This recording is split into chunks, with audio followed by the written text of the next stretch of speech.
Bonsoir et merci de votre fidélité. Nous nous retrouvons comme chaque jour à 18h30 pour la première édition d'information de la soirée sur le Oula. Voici le sommaire.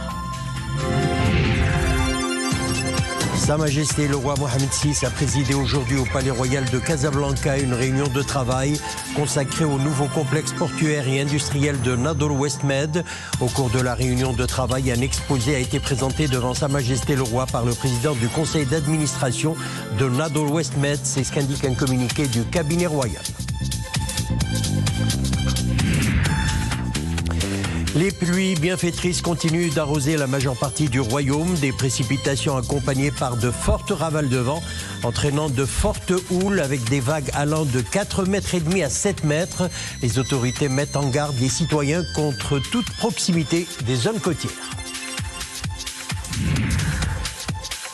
Des pluies abondantes qui ont redonné vie à de nombreux cours d'eau. À Tafourelt, à la grotte Zegzel, l'eau coule à nouveau avec force, redonnant au site son cachet naturel.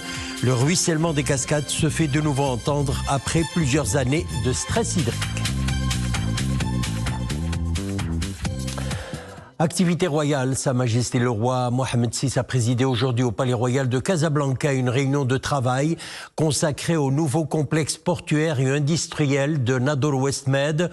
Au cours de la réunion de travail, un exposé a été présenté devant Sa Majesté le roi par le président du conseil d'administration de Nador West Med. Cette réunion de travail intervient en perspective du lancement opérationnel de ce port durant le 4e trimestre de cette année. C'est ce qu'indique un communiqué du cabinet royal. Les développements avec Nissine Hamdaoui.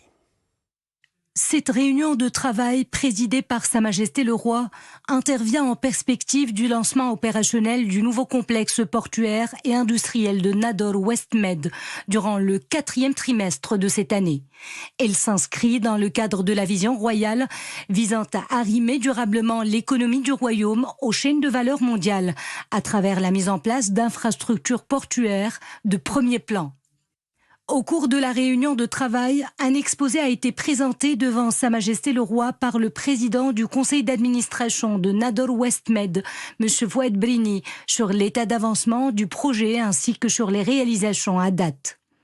Après le succès international de Tanger Med, devenu le premier hub portuaire d'Afrique et de Méditerranée, le nouveau projet Nador West Med vient prolonger cette ambition royale pour bâtir un système portuaire national performant et complémentaire au service de la compétitivité de l'économie nationale, de la création d'emplois et du développement équilibré des territoires. Conçu comme un projet intégré, il repose sur un complexe portuaire de nouvelle génération, adossé à une vaste plateforme industrielle, logistique et énergétique. Il a mobilisé à ce jour des investissements publics et privés de 51 milliards de dirhams. Sur le volet portuaire, l'ensemble des infrastructures de base sont aujourd'hui réalisées et comprennent 5,4 km de digues, 4 km linéaires de quais et 4 postes énergétiques. Les contrats de concession portuaire des 2 terminaux à conteneurs ont été signés et entreront en service progressivement dès cette année. Nador West Med déploie également une offre nouvelle d'un hub énergétique comprenant le premier terminal de gaz naturel liquéfié du royaume pour une capacité annuelle de 5 milliards de mètres cubes ainsi qu'un terminal hydrocarbures. Cette composante stratégique répond directement aux impératifs de souveraineté énergétique du royaume. Au démarrage, le port disposera d'une capacité annuelle de 5 millions de conteneurs et 35 millions de tonnes de vrac liquides et solides. À terme, le potentiel additionnel de développement annuel est de 12 millions de conteneurs et de 15 millions de tonnes de vrac liquide. Adossé au complexe portuaire, le projet prévoit également le déploiement de nouvelles zones d'activité d'une superficie de 700 hectares dans une première phase qui ont d'ores et déjà enregistré les premières installations d'opérateurs internationaux. Les investissements privés confirmés à ce jour dans ce nouveau complexe portuaire et industriel pour un montant global de 20 milliards de dirhams témoignent de la confiance accordée par des opérateurs internationaux maritimes et industriels de premier plan au Maroc. Au terme de cet exposé, Sa Majesté le Roi a donné ses hautes instructions pour prendre toutes les dispositions nécessaires par les différents intervenants afin de garantir le démarrage dans les meilleures conditions du projet et a procédé à la mise en œuvre rapide de programmes de formation spécifiques en vue d'accompagner les investisseurs, faciliter l'insertion des jeunes et améliorer leur employabilité. Le souverain a également donné ses hautes instructions pour veiller à ce que l'impact de ces investissements bénéficie à toutes les provinces faisant partie de la zone de rayonnement du port, accompagner le projet par des programmes de mise à niveau territorial en vue d'améliorer le cadre de vie dans la région et réaliser un plan d'action multidimensionnel qui préserve le développement futur du projet. Cette réunion de travail s'est déroulée en présence du ministre de l'Intérieur, Abdelwafil Ftit, de la ministre de l'Économie et des Finances, Nadia Ftah, du ministre de l'Équipement et de l'Eau, Nizar Baraka, du ministre de l'Industrie et du Commerce, Riyad Mzour, de la ministre de la Transition énergétique et du Développement durable, Leila Ben Ali, et du président du conseil d'administration de Nador Westmed, Fouad Brini. Page météo à présent, vous l'avez constaté, donc le temps hivernal est bien installé dans la durée dans le royaume. Des averses de fortes pluies et rafales de vent intéressent plusieurs provinces du royaume aujourd'hui et demain jusqu'à 18h. C'est ce qu'annonce la direction générale de la météorologie dans un bulletin d'alerte de niveau de vigilance orange. 60 à 100 mm sont attendus dans les provinces de Tétouan, Chefchaouen, l'Areish, Tiaounet et El Houssima. Le même phénomène, 30 à 60 mm, est également prévu à Fars Anjara, Mdirk, Fnedak, Tanger Assila et Wezen durant donc la même période. Et puis, sachez également que de fortes rafales de vent, 75 à 95 km/h, touchent depuis 11h aujourd'hui les provinces de Chefchaouen, Berkane, Fars Anjara, El Houssima, Oujdan, Gad, Nadour, Gersif, Driouch. Sont concernées également les provinces de Mdirk, Fnedak, Tétouan, Taourir, Tboulmen, Taza, Moulay Yacoub. Sont concernés également Taza, Ouarzazet, Figuig, Jarada, Ouazzan, Tanger, Assela, Taroudan, Tiznit, Sidi Qassem, L'Areish, Taounet, Tinghir, Kenitra, L'Hajb, Ifren, Midelt, Meknes, Fès et Safro. Et durant ces dernières 24 heures, le pic du cumul des pluies a été enregistré à Chefchaouen avec 89 mm, Tanger 62 mm. Il a plu également, comme vous le voyez sur votre écran, 32 mm à Tanger, Port et Ifrane, 22 à Tétouan, 18 à Larache, 17 à Salé, 10 à Mohammedia, 9 à Kenitra El Jadida, Sidi Slimane et Ben Slimane 8 mm, Fès Seis 5 mm, Stade 4 mm, Khribga Ibn Minel 3 mm, Nouassab 2 mm, Taroudan et Essaouira 1 mm et moins d'1 millimètre ont été enregistrés à Tiznit, Eit Medloul, Gelmim et El Houssima. Sur les côtes atlantiques et les côtes méditerranéennes, la mer se déchaîne. Elle enregistre des hauteurs de vagues allant de 4,5 mètres à 7 mètres. Cette forte agitation rend la navigation et les activités de la pêche très risquées. Les autorités mettent en garde les citoyens contre toute proximité du littoral. Elles recommandent en particulier d'éviter les plages et les digues en ce temps venteux. Sofia Fgroud et nos équipes à Tanger et Casablanca. Un petit tour et ces catamarans sont vite sommés de retourner au sec. La météo ne permettra pas de balade en mer aujourd'hui. Au port de Tanger, ces bateaux resteront à quai aussi. Car la mer est agitée, très agitée. Les vagues sont dangereuses sur les côtes atlantiques et méditerranéennes. La météorologie maritime prévoit des hauteurs de 6 à 7 mètres de Tanger à Agadir. La situation sera compliquée. L'alerte météo est de niveau rouge. Nous prévoyons des vagues dangereuses de plus de 6 mètres sur les côtes atlantiques entre Tanger et Safi, dont Casablanca. Et elles seront accompagnées de vents forts d'une vitesse de 80 à 95 km/h. Vagues fortes également dans le détroit de Gibraltar, haute de 4 à 5 mètres. Les côtes méditerranéennes d'Al Hoceima et Seidia ne sont pas en reste. La hauteur des vagues devrait atteindre ce soir 4,5 mètres. À l'origine de ces intempéries, une puissante dépression venue de l'Atlantique Nord. Les conditions météorologiques que le Maroc traverse en ce moment sont le résultat d'une dépression atmosphérique très froide qui vient du nord de l'Atlantique. C'est cette dépression qui a donné lieu à des pluies importantes et à une vague de froid, mais aussi à des vents forts. Une mer déchaînée face à laquelle la prudence est de mise. Pêcheurs, plaisanciers et promeneurs sont invités à se tenir loin des côtes en attendant une amélioration progressive de la situation prévue à partir de vendredi. Et en raison des conditions météorologiques défavorables provoquées par la dépression Christine qui affecte le détroit, le trafic maritime entre les ports espagnols d'Algeciras et de Tarifa et celui de Tanger a été suspendu. Une situation qui se prolonge dans le cas de Tarifa depuis déjà 8 jours consécutifs en raison du mauvais temps persistant dans la zone. La Cour des comptes publie son rapport annuel au titre de la période 2024-2025 et ce conformément aux hautes orientations de Sa Majesté le Roi Mohammed VI visant à garantir l'accomplissement des missions constitutionnelles de cet organe juridictionnel, notamment dans l'exercice du contrôle supérieur des finances publiques ainsi que dans le renforcement et la protection des principes et valeurs de bonne gouvernance et de reddition des comptes. 4452 arrêts et jugements définitifs ont été prononcés par les juridictions financières en matière de vérification et jugement des comptes.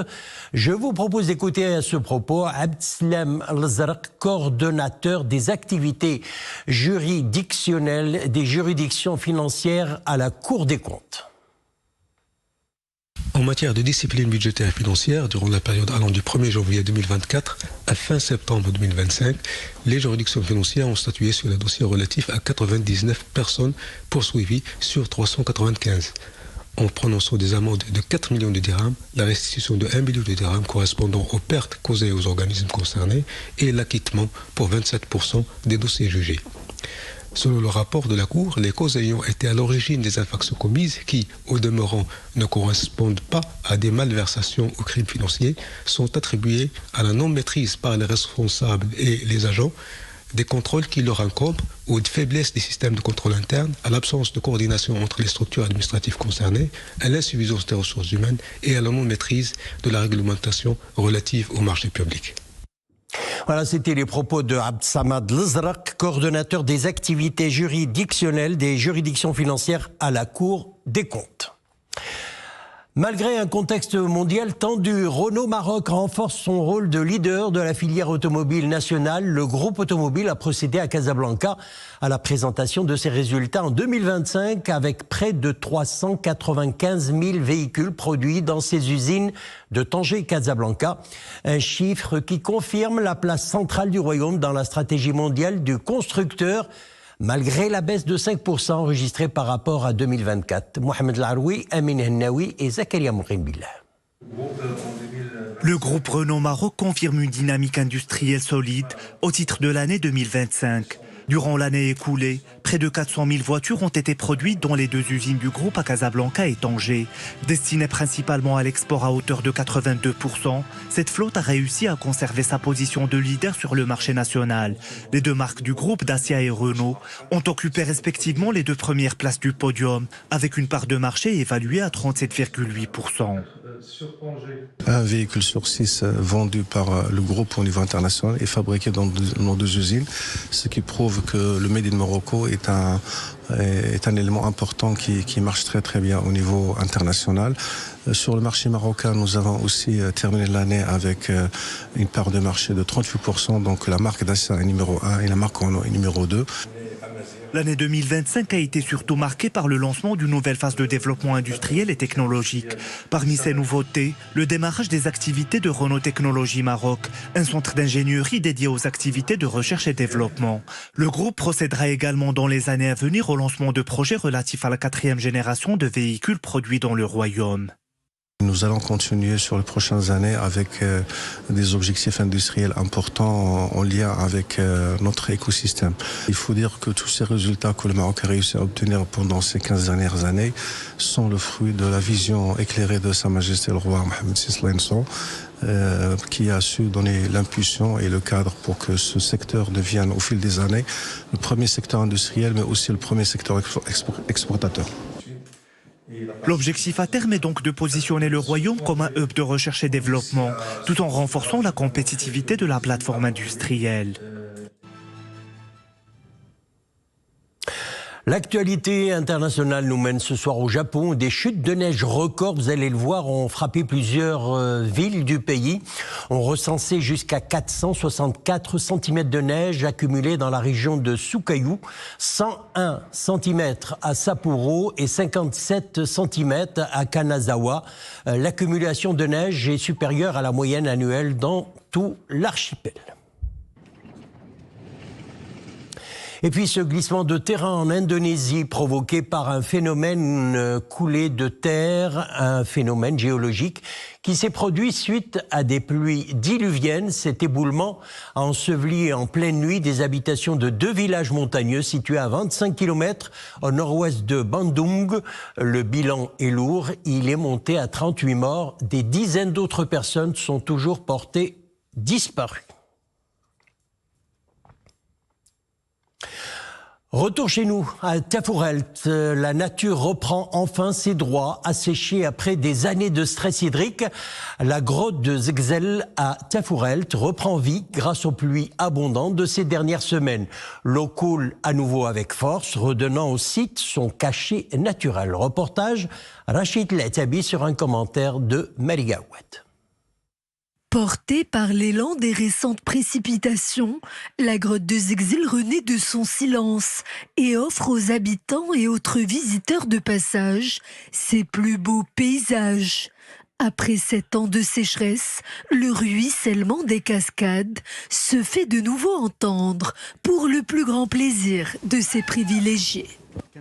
Cela faisait des années que la source était sèche et maintenant, grâce aux récentes précipitations, l'eau rejaillit et la cascade et le site autour de la grotte reprend vie. Cet endroit est absolument superbe. Les gens viennent de loin pour visiter la grotte de Zegzel et je comprends pourquoi. Et il y a les plus téméraires, celles et ceux qui n'hésitent pas à se jeter à l'eau pour goûter pleinement à cette fraîcheur vive, comme une communion joyeuse avec la nature retrouvée. J'aime nager et plonger ici, même en hiver, car c'est l'eau de pluie, et du coup, on ne ressent pas le froid. La nature nous offre ses plus beaux paysages, et cela m'émeut beaucoup. C'est magique d'être là. Redevenue vivante, la grotte offre ses plus beaux panoramas et révèle toute l'ampleur de sa splendeur, mais aussi la puissance régénératrice des éléments.